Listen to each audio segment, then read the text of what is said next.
Hi Earth Signs, Taurus, Virgo, and Capricorn. Welcome po sa ating channel.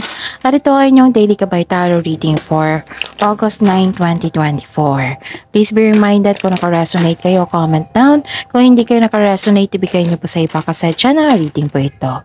This is for you, Taurus, Virgo, and Capricorn ngayong August 9, 2024.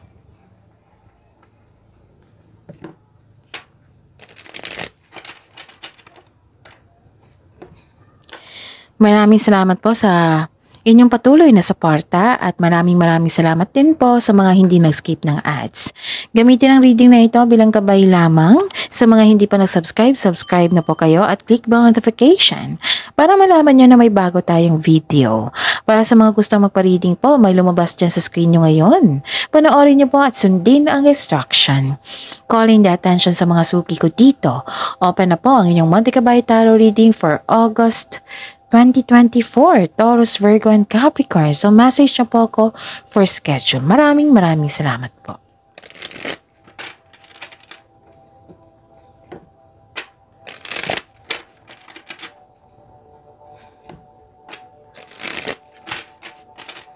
Para po ito sa inyo, Taurus, Virgo, and Capricorn, August 9, 2024.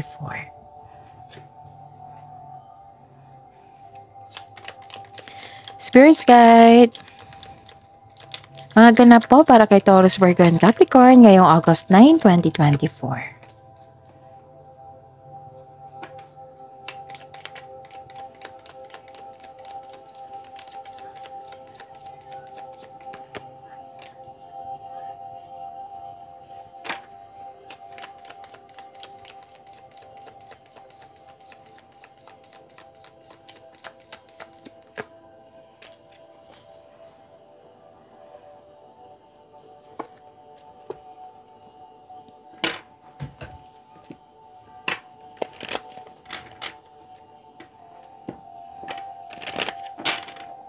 Spirit's Guide. Message po para kay Taurus, Virgo, and Capricorn. I need 2 cards po para ngayong August 9, 2024 po.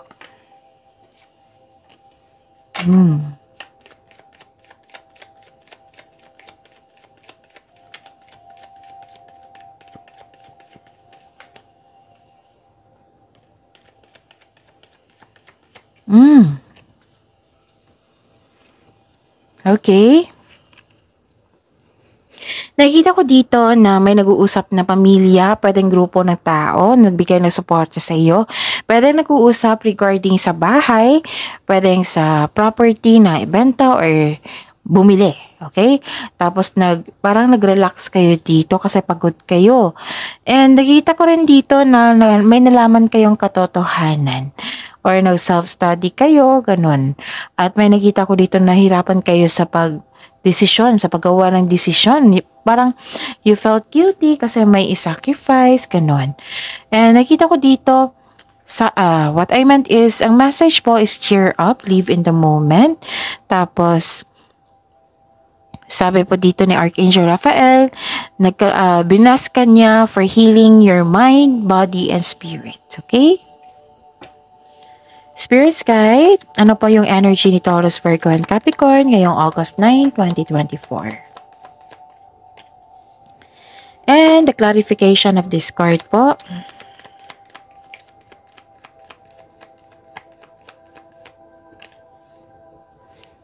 Yun panoorin nyo po yung last 4 days Gabay Tarot reading nyo po. Kung may nakita kayong narinig na repeating message, kailangan nyo po iyan bigyan ng atensyon. Kung maaari po, bigyan nyo po ng solusyon at aksyon. Okay? May nakita ko ditong naging impatient po daw kayo or nagkaroon ng lacking of planning. Parang nag-accept kayo ng opportunity na hindi pinag-isipan ng mabuti. Ganon. May hinihintay ka ng tao bago ka kumilos. Okay? Tapos, nakita ko rin dito na nagbigay ka ng pasensya na, okay? Nagbigay ka na ng pasensya kasi nagkaroon nga ng delay sa travel, delay sa hinantay mo na tao, yun. Nagbigay ka ng pasensya dito. Okay? So, kung dati, okay, ito baka naguluhan kayo. Kung kahapon nagkaroon kayo, naging impatient kayo, ngayon, nakikita ko dito na nagkaroon ng yung understanding, yung nagbigay ka ng pasensya, naghintay ka. Okay? You're slowing down and exercising your patience kasi kailangan. Okay? Yon. Kaya inulit ko kasi baka managuluhan kayo. Spirits Guide, Career and Money po ni Taurus, Virgo, and Capricorn ngayong August 9, 2024. And clarification of this card po. Mahilig talaga kayo mag-travel, no? So, kunin ko to, ha? Sa mga nasaktan dito, ha? Binigyan kayo ng blessings ni Archangel Raphael. Archangel Raphael is a provider for healing for mind, body, and spirit. Okay? Yun. Ano pa? Nakikita ko dito na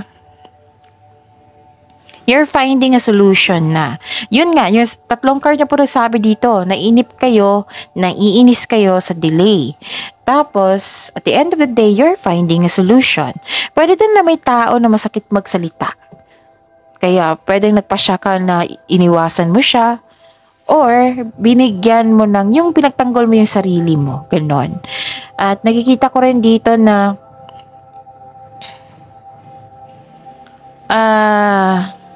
may natakap ka na opportunity pero hindi mo tinanggap dahil sa meron kang dahilan.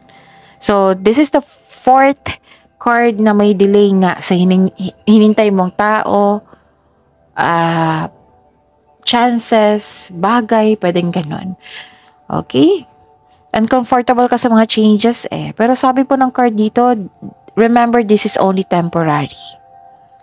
Maghintay po, maghintay.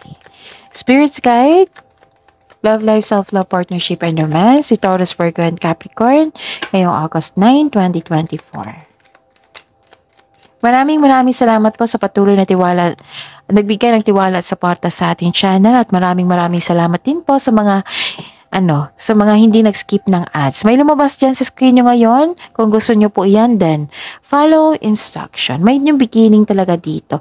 Some of you naging uncomfortable, pero malilipas din po yan. Ma-adapt nyo rin yan. Okay?